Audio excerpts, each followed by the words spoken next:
Kemi Badenoch, the leader of the UK Conservative Party, recently made a statement in which she said that she no longer identifies as a Nigerian.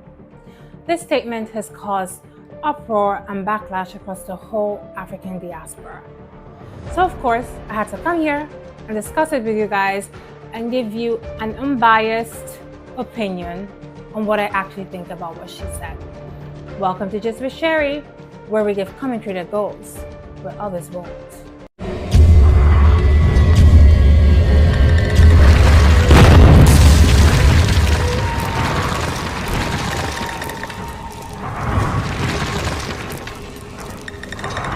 It all happened on the Rosebud podcast.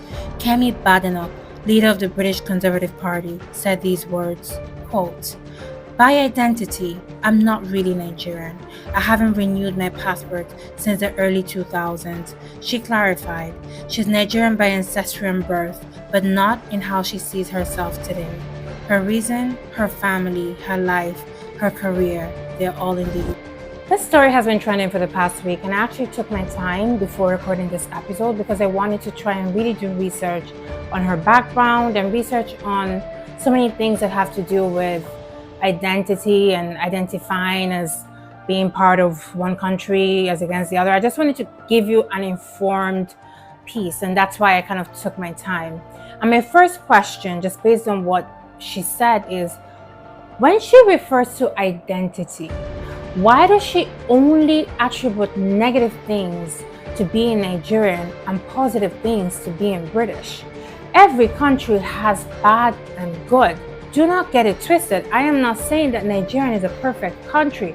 Nigeria, of course, is not a perfect country, but neither is the UK. Neither is any other country in the world. Why not, if you have had so many bad experiences as she claims, if you really do want to say something, you can give constructive criticism without bashing an entire nation and without erasing a part of who you are. I mean, one might say that a lot of the qualities that she has, because like her or not, she does have some qualities. If not, she wouldn't have gotten to the level she has gotten to. So a lot of those qualities she learned in Nigeria. She was raised there. She was raised in Nigeria. By the time she moved to the UK, she was already, I don't know how old she was, I think like 16, 17. She was about entering college, I believe. So her formative years were formed and she experienced that in Nigeria.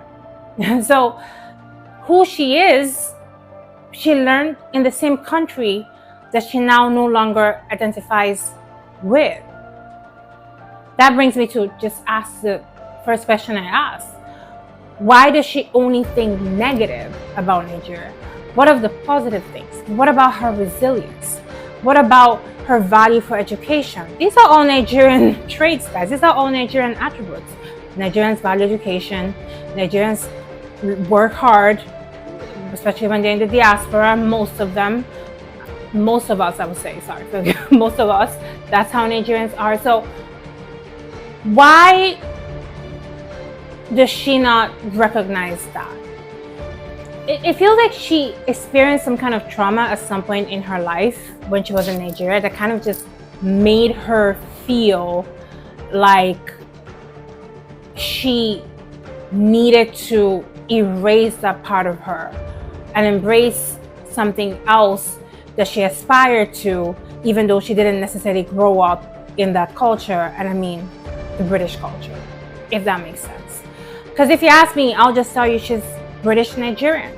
You know, she has British citizenship and she's married to a British man, I think. She lives there. No doubt that there's a lot of her in her character that has been formed by that as well. But she also grew up in Nigeria. She doesn't just have Nigerian ancestry, like she says. Yes, her two parents are Nigerian. She too grew up there. So I'm just saying. Social media didn't hold back. From Lagos to London, critics called it a betrayal. Some said she's distancing herself from Nigeria for political gain, trying to be more palatable to the British right. Others accused her of perpetrating respectability politics, rejecting Black identity to fit into the elite spaces.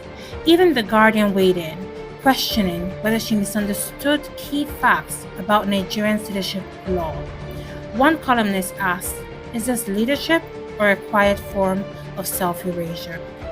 I do not know if all of this is really just about her wanting to fit in, because that could also be a way of seeing it, wanting to appeal to specific voters, if you know what I'm saying, and therefore trying to bash her African side and act like she's not African. That could be it. I'm not saying that's it. But let me tell you something. Authenticity is priceless. It's very hard to sell something that you don't truly believe in. And a lot of times when she speaks, and this is just from my own perspective, when I listen to her, she sounds like somebody who is saying things that somebody else wrote down for her that she doesn't even truly grasp.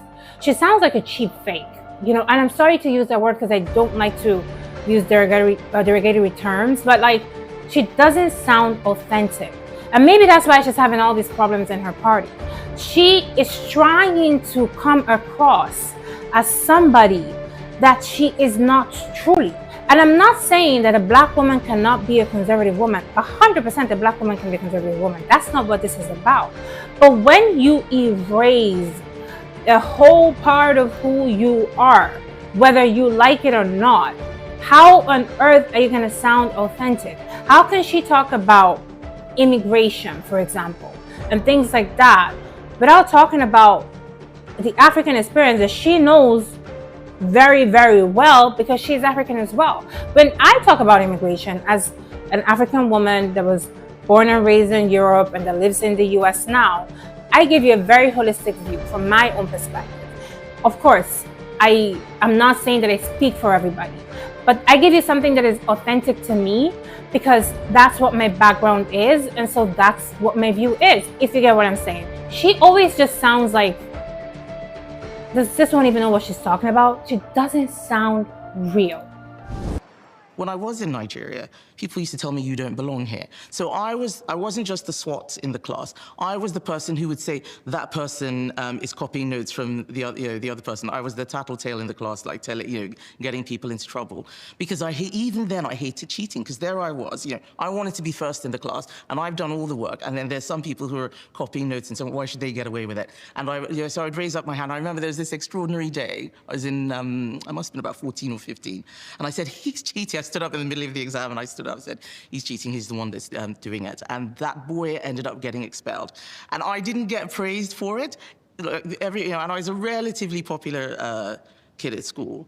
And people said, "Why did you do that? Why would you do that?" And I said, "Because he was doing the wrong thing." And someone said, "You don't belong here, that you don't know how to behave, you don't belong here." And I've heard that all my life. But here's the bigger question. What does it mean to be Nigerian or African? Is it birth, blood, passport? For many in the diaspora, identity isn't always simple. It's layered, shaped by migration, race, politics, and pain. So when someone like Kemi, who once lived in Lagos, says she's not Nigerian anymore, it feels personal. It sparks the same old debate. Can you choose to drop your blackness, your roots, your homeland? Just like I said before, Kemi is a British Nigerian. I'm not saying what she identifies as, I'm saying what she is. She is a British Nigerian woman, whether she likes it or not. And trust me, there are a lot of Nigerians right now, with all the things that she has said, that have no interest in claiming her. Let me just tell you that. But that doesn't change the fact that that's what she is.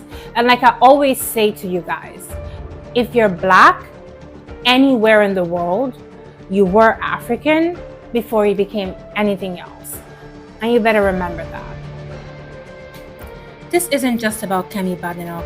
It's about how powerful black figures represent or reject where they come from.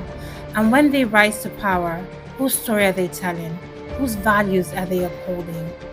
Kemi's remarks have reopened a wound about belonging, assimilation, and the cost of success for Africans abroad. So tell me, guys, what do you think? Do you think that you agree with the comments that she made? Can you all of a sudden just wake up and drop a part of your identity that was who you are for so long, in her case, a Nigerian? Or do you think that you cannot do that? I want to hear your views respectfully, of course. You can go to the comment section, tell me what you think in a very, very respectful way. And as you do that, you can like, share, and subscribe so that I can give you more content that goes where others won't. Thank you guys so much for tuning in today. Mwah.